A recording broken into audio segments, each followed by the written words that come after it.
Halo kawan-kawan, jumpa lagi dengan saya. Kali ini saya nggak ngajarkan renang ya, tapi saya akan mau ngasih tips bagaimana sih mengajari anak berenang ya. Karena apa? Kan kemarin tuh ada kasus ya, di mana seorang anak kecil itu meninggal dunia di kolam renang itu ya.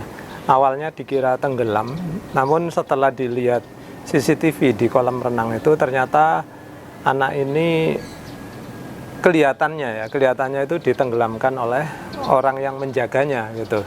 Nah, kemudian setelah diinterogasi ya, ditanyakan kepada yang disangka menenggelamkan itu, katanya dia menenggelamkan itu untuk ngajari agar si anak ini bisa menahan napas lebih lama gitu ya.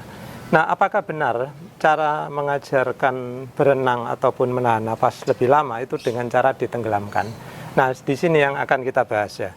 Jadi yang pertama gini ya, untuk mengajarkan anak berenang itu kalian harus punya dua hal ini dulu ya. Yang pertama, ya si anak itu harus punya keinginan untuk renang, gitu ya. Kalau si anak ini nggak punya keinginan renang, apalagi dia takut ngelihat air, maka jangan diajarkan renang dulu, ya. Tapi bentuklah dulu motivasinya, ya. Misalkan ya. Kasih iming-iming, kalau kamu bisa renang nanti kamu akan papa kasih hadiah. Nah, misalkan kayak gitu ya. Jadi dibuat dulu motivasi sehingga ada keinginan dari dalam hatinya dia itu untuk bisa renang gitu ya. Nah, itu berarti ya yang pertama ya, harus punya keinginan untuk renang dulu gitu, untuk bisa berenang. Kemudian yang kedua adalah buatlah acara belajar berenang itu sebagai sesuatu yang menyenangkan gitu. Jadi kalau sudah ada yang pertama tadi ya, keinginan belajar renang, tapi yang kedua ternyata cara belajar renangnya itu nggak menyenangkan, bahkan menakutkan ya. Misalkan contohnya ya itu tadi kayak ditenggelamkan, atau ada yang bilang kalau ngajari renang itu bisa dengan cara dilempar ke tengah kolam, nanti pasti dia bisa minggir sendiri gitu. Nah, itu cara yang menakutkan gitu ya. Kenapa? Mungkin itu bisa berhasil dalam atau diterapkan kepada beberapa orang ya. Katanya sih memang teman saya dulu ada yang kecebur lalu bisa minggir sendiri, akhirnya bisa berenang. Tapi ada juga yang setelah kecebur jadi tenggelam gitu ya. Nah, meskipun kalian sempat menolongnya, namun anak yang udah tenggelam tadi itu pasti trauma ya. Kalau anak udah trauma ya, mengembalikan kepercayaan diri, mengembalikan keberaniannya itu butuh waktu yang sangat lama gitu ya. Karena dia pasti akan teringat kesakitannya ketika dia tenggelam itu. Jadi itu tadi ya, yang pertama tadi apa? Ingat, ada kemauan dari si anak ya, ada motivasi. Kemudian yang kedua, cara belajar yang menyenangkan gitu ya. Nah, bagaimana sih untuk membentuk cara belajar yang menyenangkan? Kalau motivasi tadi udah jelas ya, misalkan dia pengen renang ya udah, berarti motivasinya dari dalam diri dia. Tapi kalau dia nggak ingin ya buatlah motivasi ya, beri iming-iming hadiah atau hal-hal yang lainnya gitu ya. Nah, yang kedua tadi bagaimana membuat belajar renang ini menjadi menyenangkan gitu ya. Nah, sebetulnya yang ini memang khusus untuk anak-anak ya. Karena apa? Kalau orang dewasa sih nggak perlu dipancing dengan hal-hal yang menyenangkan ya. Jadi kalau anak-anak itu kan, dunia anak-anak itu adalah dunia bermain ya. Jadi buatlah bahwa belajar berenang itu seperti bermain-main gitu ya.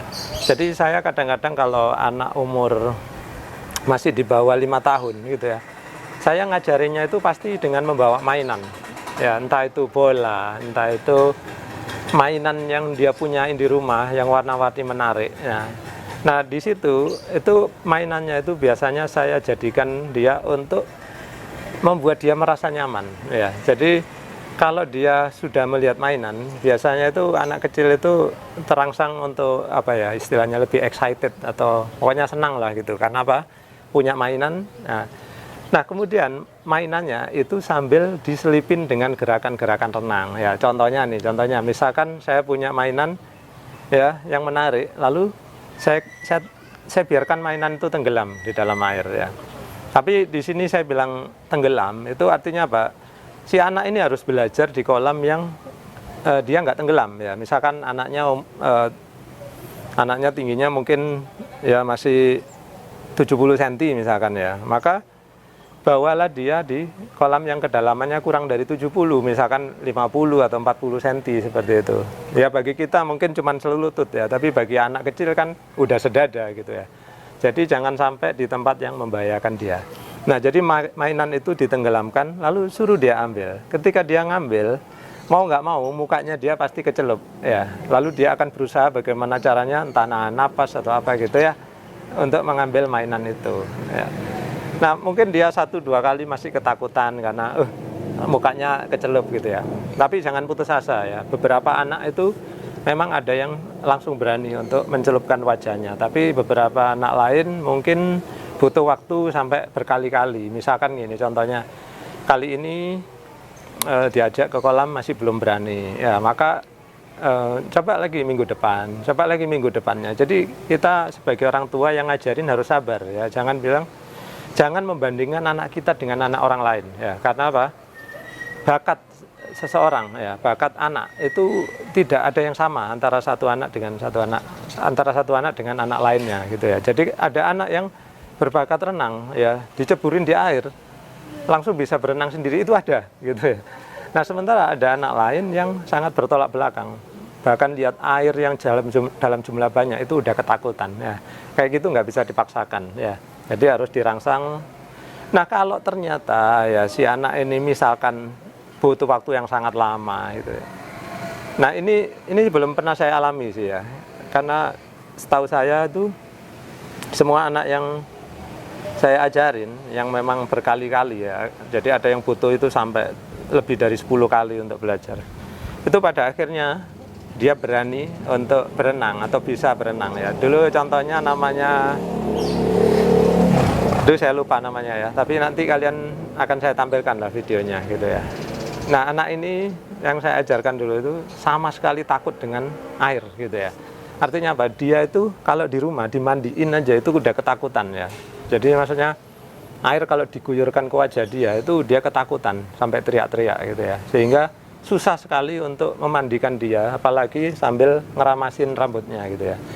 Nah, anak ini pada akhirnya setelah saya ajarin pelan-pelan gitu ya, sampai saya bilang tadi sampai 10 kali ya di kolam renang. Pada akhirnya dia berani ya, bahkan nyelam-nyelam kayak gitu berani dalam air gitu. Sehingga ya itu saya berkesimpulan bahwa semua anak pada akhirnya akan bisa berenang kalau kita sabar dan tahu metode untuk ngajarinya gitu ya. Nah, kemudian kalaupun ada yang mungkin entah sampai berkali-kali, mungkin udah puluhan kali masih juga anak itu takut ya, ya udah ya, kalau memang nggak bisa berenang dan dia memang punya ketakutan yang tidak bisa hilang, ya udah ngapain dipaksakan ya kan. Banyak hal-hal lain selain berenang yang bisa dia lakukan gitu loh. Jadi jangan memaksakan anak yang dia memang benar-benar nggak bisa. Tapi ya itu tadi, seperti saya bilang, saya belum pernah sih ketemu anak yang benar-benar nggak bisa diajarin berenang gitu. Meskipun lama gitu, biasanya ya yang saya tanganin itu bisa gitu ya. Nah, kemudian belajar renang apa sih yang paling gampang untuk anak-anak? Ya banyak orang yang mengatakan, atau beberapa orang mengatakan pakai gaya bebas katanya gitu ya. Jadi bebas itu bukan berarti bebas menggerakkan anggota tubuh ya. Bebas itu adalah mengayunkan tangan bergantian ya, terus kakinya sambil kecipak-kecipak seperti itu. Nah, itu ya itu terserah ya kawan. Tapi kalau saya biasanya itu saya mengajarkan gaya dada atau gaya kata gitu ya. Nah, gaya kata itu ya tentu step-stepnya ada ya. Nanti saya nggak usah ngajarkan di sini terlalu detail ya. Intinya gaya dada seperti apa ya, silakan kalian lihat, nanti linknya ada di bagian akhir dari video ini, di bagian sini ya. Pokoknya ada nanti playlistnya saya sertakan di situ. Nah, kalau khusus untuk anak-anak ya itu tadi harus kreativitas dari orang tua. Bagaimana anak agar bisa agar mau dulu, kemudian yang kedua bisa mengikuti pelajaran berenang. Nah, sekarang kita kembali lagi ke kasus awal tadi ya.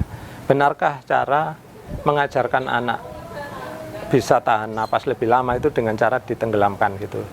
Tentu saja kalau lihat dari uraian saya tadi ya bertolak belakang ya. Kenapa? Anak kalau ditenggelamkan pasti dia ketakutan gitu ya.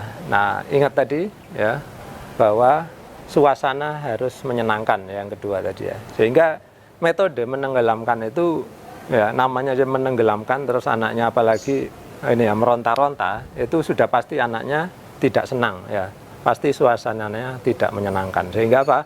Kesimpulannya, saya tidak bilang apakah orang yang menenggelamkan itu salah atau tidak, karena itu tugas polisi untuk menyelidiki ya. Tapi kalau menurut metode saya itu bertolak belakang ya, tidak sesuai dengan apa yang saya ajarkan atau saya lakukan gitu ya. Baik, segitu dulu dari saya. Mudah-mudahan tips dan komentar dari saya ini bisa menjadi pelajaran bagi kalian yang mendengarkannya, yang kepingin mengajari anaknya bisa berenang ya. Jangan lupa silakan klik ya, linknya nanti akan tampil di akhir video. Nah, kemudian beberapa link yang saya ngajarin anak kecil silakan kalian lihat nanti di kolom deskripsi ya, di bawah video ini. Di bawah video ini kalian lihat ada kolom deskripsi atau description. Di situ link-linknya yang ngajarin anak berenang saya akan tampilkan. Sekian dulu dari saya, terima kasih sudah menyaksikan.